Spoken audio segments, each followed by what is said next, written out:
Longtemps dans l'ombre, N'Golo Kanté est aujourd'hui l'une des valeurs sûres de la Première Ligue. Lui, le petit milieu à la double face, devenu géant. C'est un petit phénomène. Pour moi, c'est un petit phénomène. Et on ne peut pas l'expliquer. Puis, à mon avis, c'est pas fini.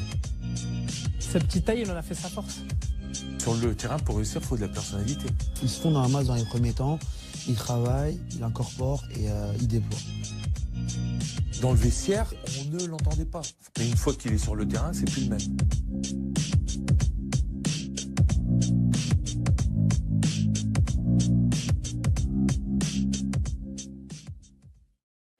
Pour comprendre qui est N'Golo Kanté, il faut se rendre dans les Hauts-de-Seine, là où tout a commencé.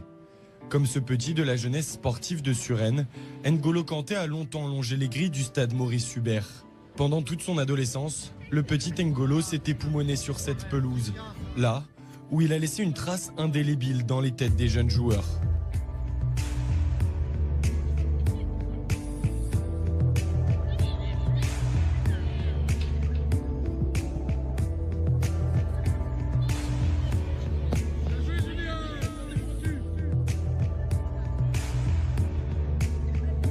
Je pense que tout le monde veut être pro comme lui. Il a commencé de rien et il est à Chelsea aujourd'hui. Ils nous disent, regardez N'Golo Kanté comme il est toujours simple.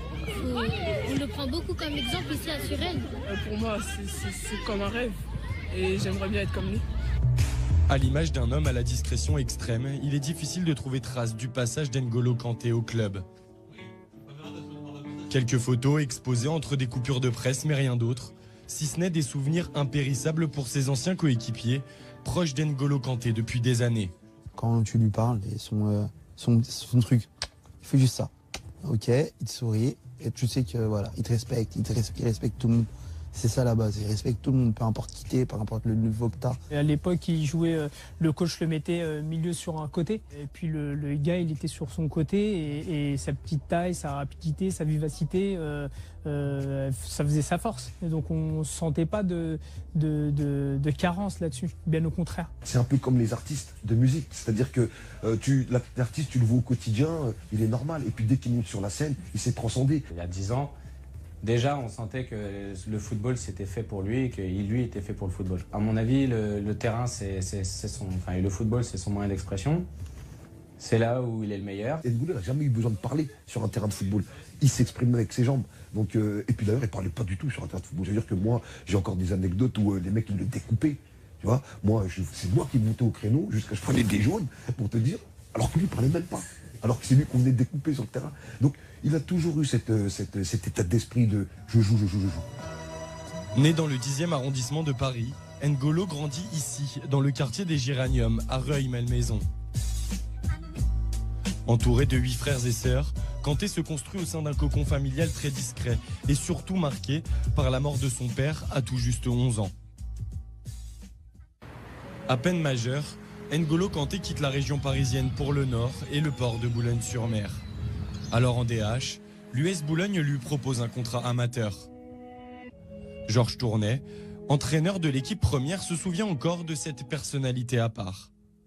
C'est simple, c'était mon arrivée à Boulogne où j'ai récupéré un groupe où il y avait 12-14 joueurs. Et puis j'ai vu ce joueur-là, c'était comme si j'avais une page blanche face à moi.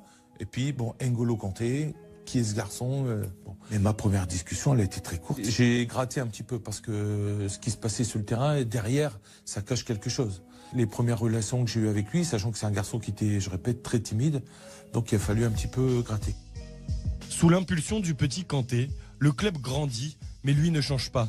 Comme en témoigne celui qui était alors son coéquipier et ami, Jonathan Théoué. Sur le terrain, on le voit beaucoup. Dans la vie de tous les jours, on l'entend très peu, on ne le voit pas. On ne peut pas différencier aujourd'hui l'homme et le sportif. C'est lié. Sur le terrain, pour réussir, il faut de la personnalité. Or, dans le vestiaire, il était, il avait son petit casier, on ne l'entendait pas. J'ai passé un an dans le vestiaire avec lui, tu l'entends rarement. Quand il fallait monter d'un cran, quand il faut monter le niveau de performance ou de l'agressivité, N'Golo savait répondre. Il n'y a jamais eu de préparateur mental ou de psychologue, ni rien du tout. Mais je pense qu'il se l'est créé lui-même, cette carapace, cette bulle pour le N'Golo timide, gentil dans la vie. C'est un autre N'Golo sur le terrain.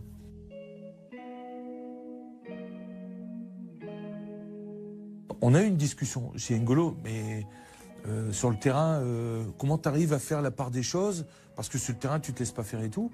Et en fait, ce qu'il avait vécu en n'ayant pas été retenu dans les centres de formation, puis en étant à Suresnes, et une telle volonté de réussir, c'est une motivation intrinsèque qui a fait que ça l'a fait progresser. Et je suis persuadé que c'est dit le jour où je vais y être et que je vais avoir mon poste, je vais plus le lâcher, quoi. Ça, c'est un truc que j'ai ressenti de façon très forte. Je dirais, il s'est programmé progressivement, mais il s'est programmé sur les échecs.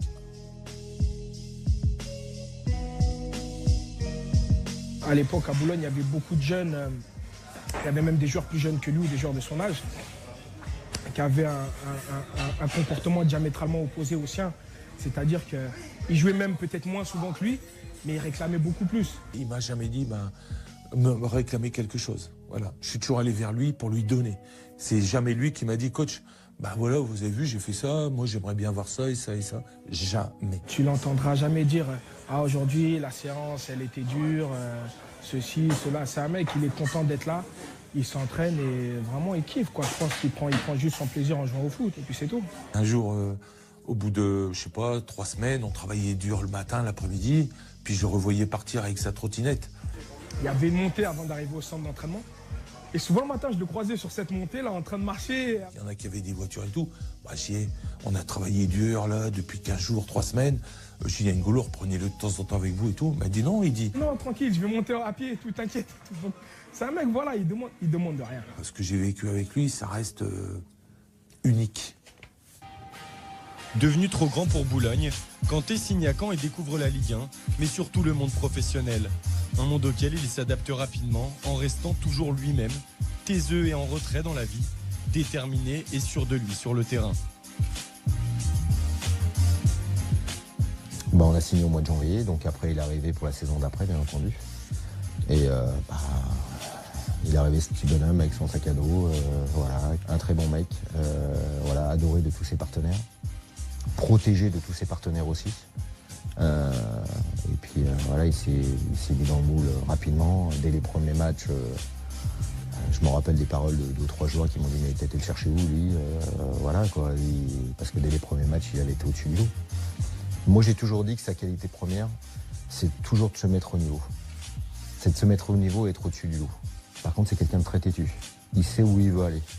Je me rappelle très bien, on a renégocié un contrat, je peux vous dire que c'est pas facile avec lui. Il y a des négociations, il négocie avec son agent, il doit jouer, il joue, il mélange pas les choses. Et je pense que c'est une grosse force pour lui, bien entendu. Il habitait pas loin du centre d'entraînement du stade. Et il arrivait tous les matins quand il n'avait pas le permis avec son sac à dos, on partait au vert avec son sac à dos. Puis après sur le terrain, une fois que le sac à dos est enlevé, une fois qu'il a mis les chaussures, c'était un autre homme, quoi.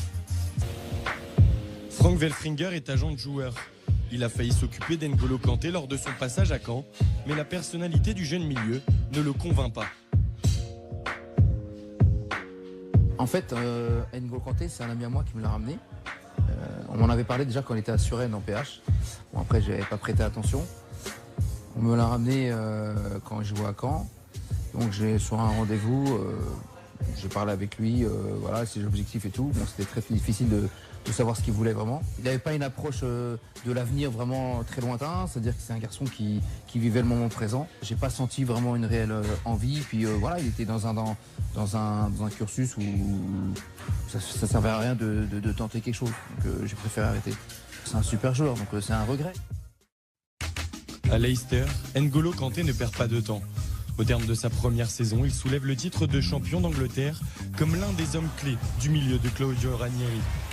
Encore une fois, il met à profit sa capacité d'adaptation, toujours sans rien dire, concentré sur ses objectifs.